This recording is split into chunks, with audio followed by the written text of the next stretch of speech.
So this lecture is on chapter 43 in the immune system, and so I'm going to warn you to hang on because there's a lot to cover here. But it's very interesting and certainly relevant. So first of all animals have to defend themselves against pathogens. And a pathogen is anything that causes disease. And there are different avenues of entry for pathogens to get in and start their attack or start to cause that disease. Those points of entry include the digestive system. Anybody who's had food poisoning knows that one. Respiratory system, again, all of us have had colds and the flu. That's how that point of entry has worked. The urogenital tract and any break in the skin also are points of entry. And then once a pathogen is inside, then it uses the circulatory system or the lymph system to get around and spread. So why do we need an immune system?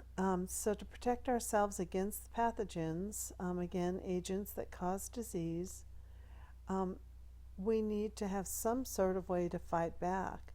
And if you think about it, our organisms are just a nutrient and vitamin-rich meal for any sort of pathogen, because our cells, are filled with macromolecules. We don't have a cell wall like a plant does to get that extra layer of protection around our cells. So from an evolutionary standpoint, we've traded and gained mobility for our cells, but in the trade-off, we have much more susceptible cells to attack. And some of the things that are going to cause disease are viruses and bacteria, fungi, and protists. So there's a whole wide range of pathogens. Examples of viruses are HIV, flu, cold, measles, chickenpox, SARS. Bacteria causes pneumonia, meningitis, tuberculosis. Our athlete's foot, yeast infections are caused by the fungi. And protists like malaria or Lyme disease or any sort of amoeba type of attack can cause disease as well. So those are all that large category of pathogens that attack from the outside. But our immune system also has to deal with attacks from the inside, and primarily things like an abnormal growing cell, which is also known as cancer, is something the immune system needs to figure out how to deal with. So the body has two types of response to an attack. And this is speaking only from animals or from the human standpoint. We have two means of attack.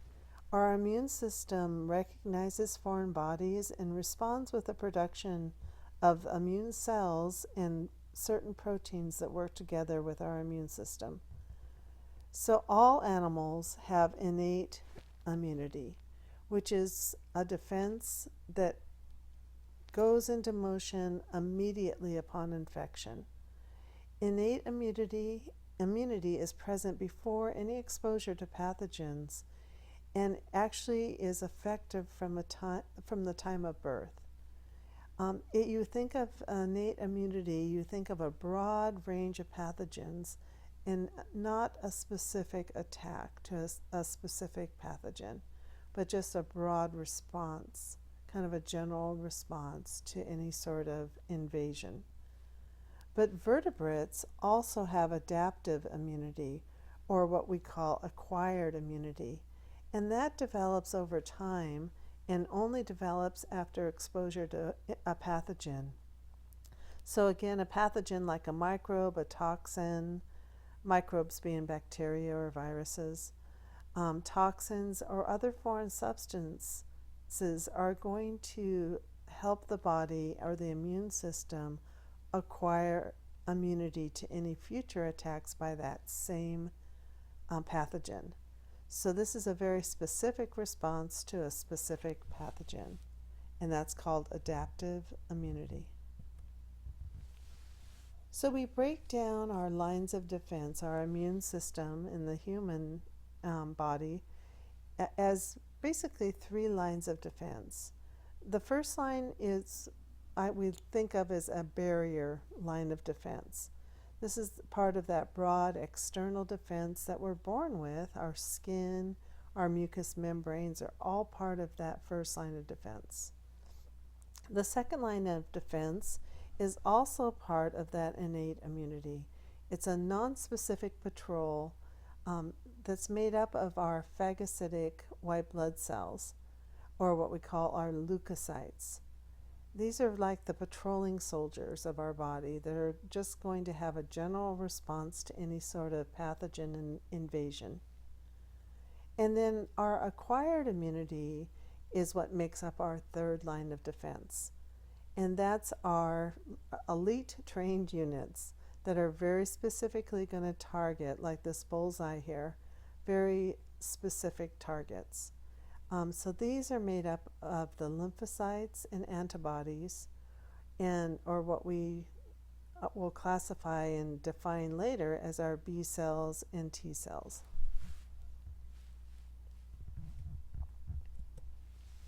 So this is a diagram also showing that same thing and breaking it down in a little bit different way.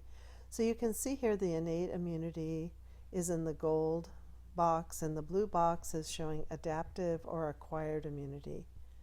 So again, all animals, so that means bacteria, insects, all have innate immunity. And this is a recognition of traits shared by a broad range of pathogens using a small set of receptors or sensors. And it is also characterized as having a rapid response. And so again, this makes up those first two lines of defense, the barrier defenses like our skin, mucous membrane secretions, and also that general patrolling set of things in the immune system like our phagocytic cells, our natural killer cells, antimicrobial proteins, and the inflammatory response. And then that last third line of defense you will only find in vertebrates, and that's the acquired or adaptive immunity, which is characterized as having a much slower response and the recognition of a very specific pathogen with a much larger array of receptors. And one of the phrases that you're going to need to be familiar with is that this adaptive immunity uses what we call the humoral response. This is how antibodies defend against infection in body fluids, and antibodies, we're going to learn later on, are acquired from prior infections or attacks. We also have what's called the cell-mediated response as opposed to the humoral, which is when cytotoxic cells defend against infection in cells that have actually succumbed to the disease process or to the pathogen. And so now the immune system has to actually deal with an infected cell, as opposed to humoral. Humoral means entire body, and so our humoral system is when there's an infection throughout the body, when we're still dealing with it before it's actually gone into the cells and caused damage within them. So we're going to focus a little more closely, but quickly, on these lines of defense. So with our first line of external defense, we have both physical and chemical defenses. And again, remember, this is non-specific. So the physical is pretty obvious. It's that external barrier like our skin cells, epithelial cells, our mucous membranes. It's made up of our skin, our respiratory system, the digestive tract, and the urogenital tract. They all are part of that external physical defense system. Another example is shown in this picture here when you see the cilia and the mucus secreting cells within the trachea. So again, these are all working together to help protect the body, and they're all considered part of the immune system. The chemical part of that first line of defense has to do with different secretions in the skin or the mucous membranes. So things like our sweat has a very low pH, so it's very acidic, which kills a lot of pathogens. So our sweat has a pH of between 3 and 5, as well as our stomach acid, which has a pH of around 2. So both of those, just from a chemical standpoint, are going to kill pathogens. Our tears are part of that chemical barrier. They wash away a potential pathogen. Mucus traps the pathogens or the microbes and then expels them out of the body. Saliva actually has an antibacterial antibacterial property. And so that's where the saying lick your wounds came from, because actually your saliva it acts as an antibiotic, so it can kill bacteria. And then there are what we call antimicrobial proteins, which have a lysozyme enzyme that digests bacterial cell walls.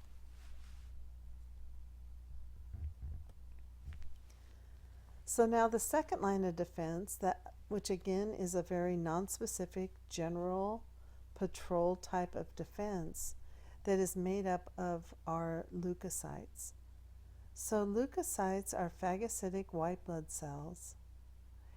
Also, we have what's called the complement system, which are antimicrobial proteins, and we have also the inflammatory response. So inflammation, when we have a cut, we know that that bright red infection that we see is actually the inflammatory response at work, which is part of our general second line of defense in our immune system.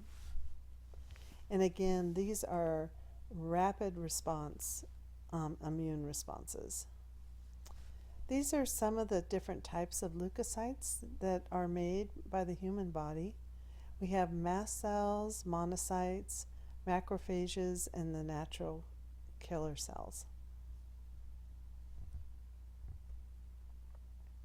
Now, how do these things get around? These different leukocytes actually are produced and transported throughout the lymph system. So these are how they patrol the body, is through the lymph system. It's a special complement to our circulatory system that is part of actually the immune system.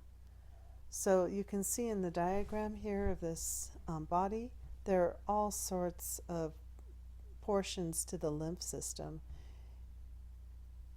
And you can see here that we have in pink a blood vessel, and in the red we have a completely separate lymphatic vessel. And in between we have tissue cells. So our lymph system is like our freeway system to carry these patrolling leukocytes around. You've also heard, I'm sure, of lymph nodes, and they're part of this lymph system.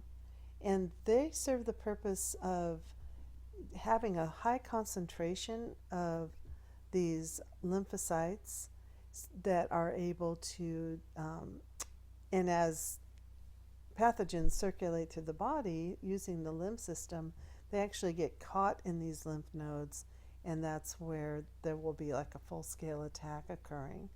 And that's why sometimes if you go to a doctor, they'll feel your lymph nodes and see if they're swollen, because if they're swollen, that means there's actually an infection in your body, and your body's immune system is trying to deal with it in this broad sense of a non-specific response to a pathogen present in you.